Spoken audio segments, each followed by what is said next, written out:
Hello students, welcome back.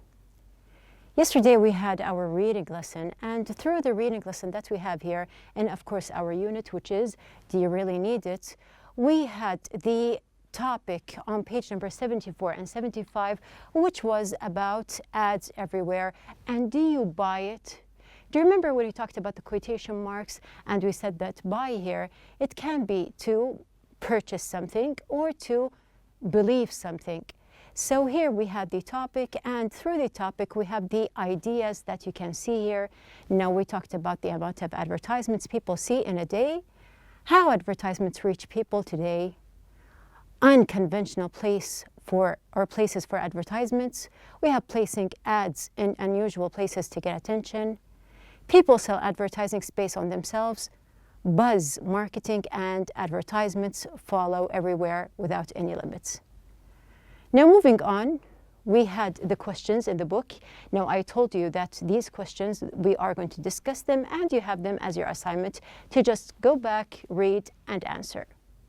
So we're going to take these 4 questions one by one. We have the first question, which is how many advertisements is the average person exposed to each day? Now this is a part that we did discuss and mention yesterday. Now the average person is exposed to between 400 and 600 advertisements each day. Number 2, we have here what are traditional advertising approaches. Now when you go back and read, you can see that there are many approaches. Now the ones that are mentioned in the text here are TV commercials, newspaper ads, and magazine ads are traditional advertising approaches. Traditional, don't forget. Number 3, we have here, what does the author of the article consider to be one of the strangest developments in advertising? Now we did mention something strange here. Now we said that selling advertising space on one's body is a strange development in advertising. Then we have the last question, number 4, what does the author consider to be the sneakiest form of advertising? Now we can see that there are sneaky ways to send the message to the people and they can advertise the product. Now you can see that we have here buzz marketing is considered the sneakiest form of advertising. And just to remind you that buzz marketing means to talk about a product around people and within normal conversation without letting the people know that you are really advertising. Now these were the parts that we had in the reading lesson yesterday. Now just to cover up, there's a short summary that we have here. Now I wrote the summary here. You can see that this is my handwriting. We have here, advertising is a type of communication that succeeds through teamwork and creativity. A lot of famous figures have made great accomplishments through advertising. The world of TV is full of advertisements we see every day. Now you can see that I connected between the ideas that we took before when we talked about teamwork in Unit 1 and famous figures in Unit 2. We also had something to deal with TV in Unit 4, which was about the world of TV. So here you can connect between the units and the ideas that we have in general. Now speaking of the handwriting part here, do you remember once I showed you also 2 messages and we discussed the difference that we have here between the written and also we have here the typed script that we have here. Now I asked you which one would you prefer and what are the advantages and disadvantages of each type. So we are going to move on since we are talking about handwriting here. We do have some questions. Do you enjoy writing by hand? Why or why not? So since we have the idea now about handwriting, now some people, they do enjoy writing by hand, they enjoy calligraphy in general, and they do like and consider it as an art. So here it is up to you. This is a personal point of view, and you can answer either why or why not. Another question is, do you think handwriting is a useful skill? Why or why not? So some people, they take it for enjoyment, and other people, they do consider it a useful skill. Also, either you answer yes or no, you have to show your reasons so you can have this kind of conversation, or you can just talk about the topic here between your classmates, and you can exchange your points of views. Now, we are going to start with our writing lesson. We are talking about handwriting here. So we have the lesson of writing, and we are actually going to talk about handwriting in our lesson. So our objectives of the day are to compare between handwriting and printing, state the characteristics of each type, scan for information and topic sentences, give a personal point of view about advertising at school, differentiate between types of essays, organize ideas to write a new essay. Now, when we say that we have here printing, we are actually dealing with the typing method. But when you have a presentation, or you want to send your work, for example, or just take it to your school, here you have the idea of printing the typed message or the typed homework that you have here, or you can just simply write it and present it or send it to whichever teacher that you want. So either you are at school, you are working within a team, or at work, you have the idea of which one do you prefer. Is it the typed method or the handwritten? Now, in your book, you can see in the writing lesson that we have here a lot of questions. So first of all, there are the questions that we did discuss before. We do have, after that, many questions. So we have the first one. What does handwriting involve? The second question, why are some people not keen on writing by hand? Why are some people not keen? What can specialists find out about someone through his or her handwriting? We have other questions. Why is word processing popular? Which types of tests are mentioned? What is the difference between them? What is the writer's viewpoint on the issue? Do you agree or disagree? So you can see that we have here 6 questions. Now, actually, these questions here, I did not discuss them because they are in the text. We are going to listen and also read at the same time. You are going to look for the answers for these questions. So to make it easy for you, you do have the questions in your book, and also we do have this box that has all 6 questions, and throughout the lesson, I am going to just move on, and each time we answer a question, I'll just remove it. So we do have our questions. Also, after we finish, or at the same time, you are going to look for the thesis statements and supporting statements. So we do have 7 parts. We have 7 paragraphs. We are going to look for the thesis, which is the summary or the main idea that we have here in the paragraph. And also we have here the supporting statements for the thesis. Also, we have here, what are some of the differences between this text and an expository essay? So this is an idea just to put in mind, and we will discuss it, inshallah, after we finish. Now, also, there's the last point before we start. An alternative way of analyzing the text would also make it possible to consider the first half of the last paragraph as the main thesis statement, with the rest of the paragraphs serving to support it.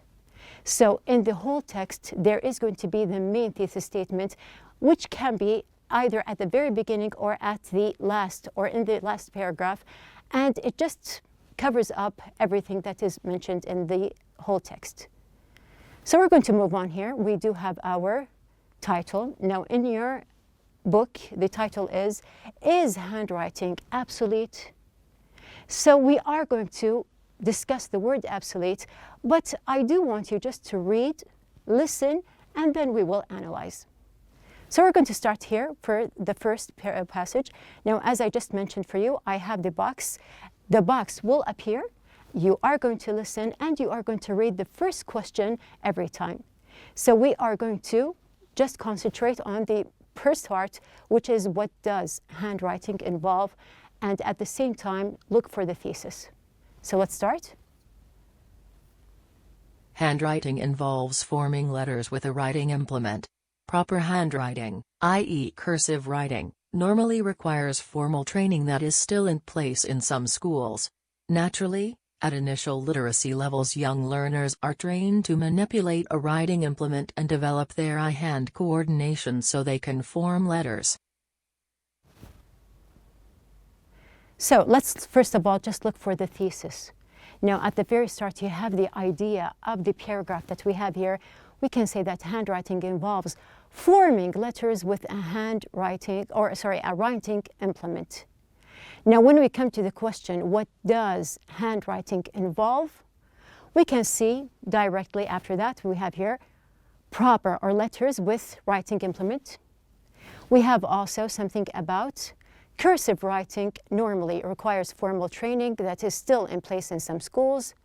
And we can also complete, we have here naturally at initial literacy levels, young learners are trained to manipulate a writing implement and develop their eye-hand coordination. So here we have, these are the parts that we have involved or concerning handwriting. Moving on to the second paragraph.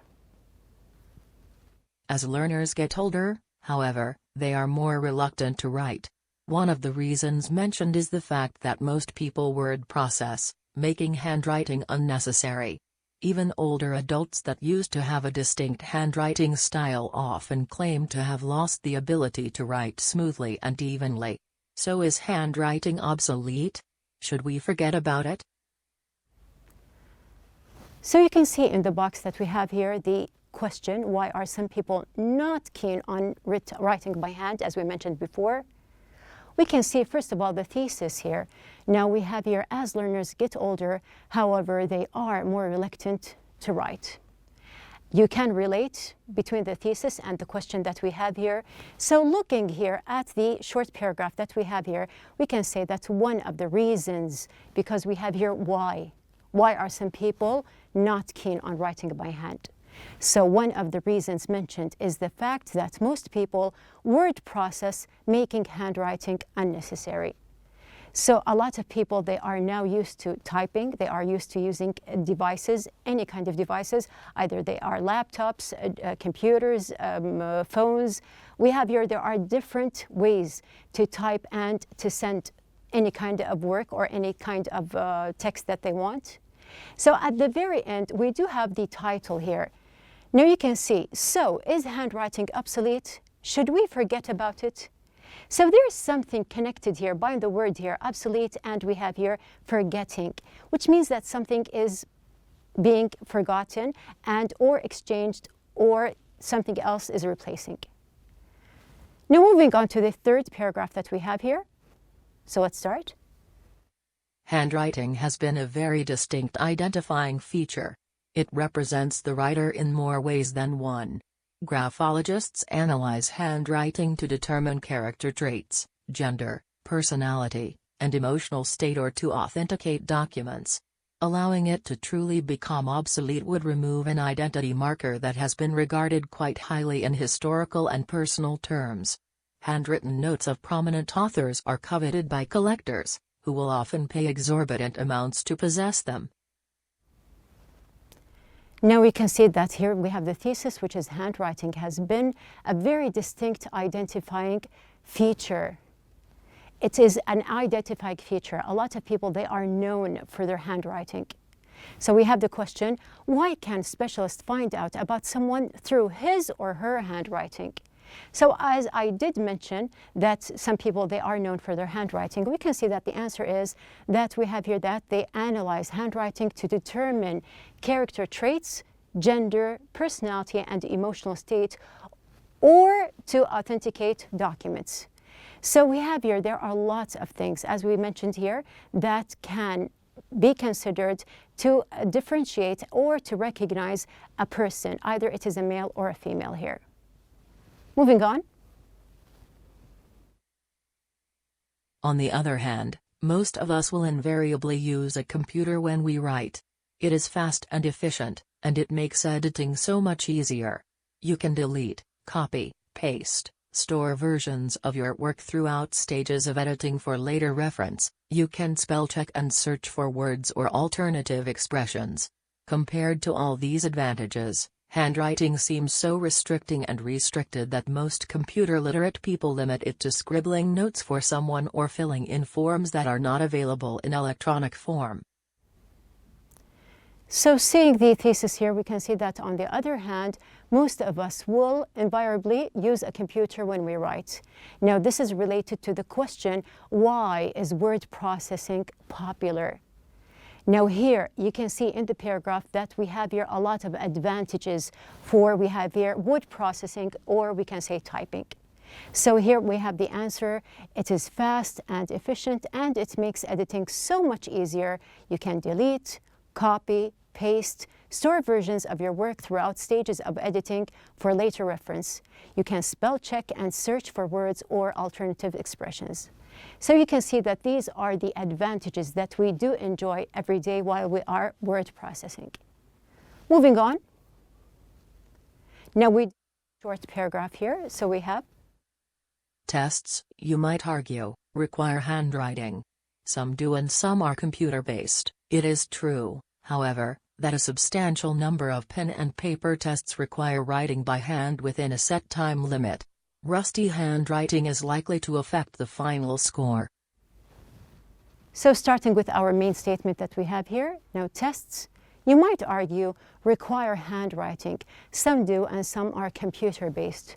Now we are studying online. There are things that we do have exams online here, or electronic exams. So you can see very clearly, either you are taking the test or giving the test, that there is a big difference between handwriting or electronic in doing these tests. So we have here the question, which types of tests are mentioned and what is the difference between them? Now, what did they mention here? You can see that there is mentioned, it is true, however, that a substantial number of pen and paper tests require writing by hand within a set time limit. So we do have something about tests that are done by pen and paper. Now, moving on to our last paragraph here, you can see that we have here, overall, there seems to be some resistance to the total and unbroken hegemony of the computer, indicating that people do not want to become totally reliant on it. They are keen to hang on to some of the more tangible aspects of literate life that can be manipulated and accessed without the help of a device, such as reading books or writing by hand. So here, let's see the thesis. Now we have here something about there seems to be some resistance to the total and unbroken hegemony of the computer, indicating that people do not want to become totally reliant on it.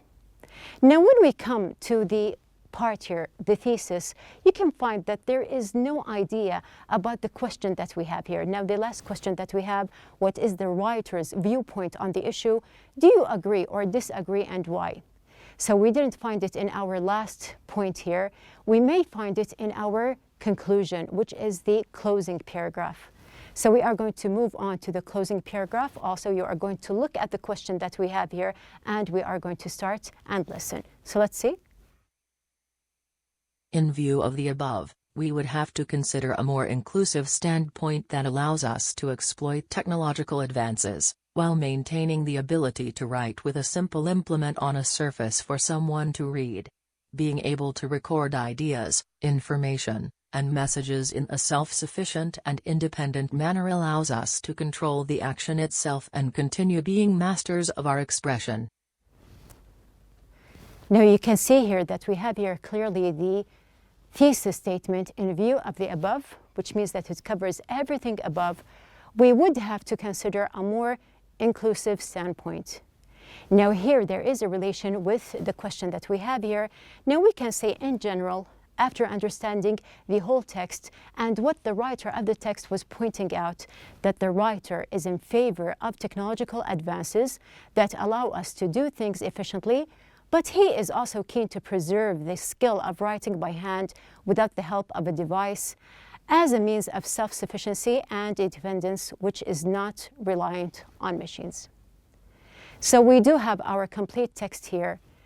Now we have the question, what are some of the differences between this text and an expository essay?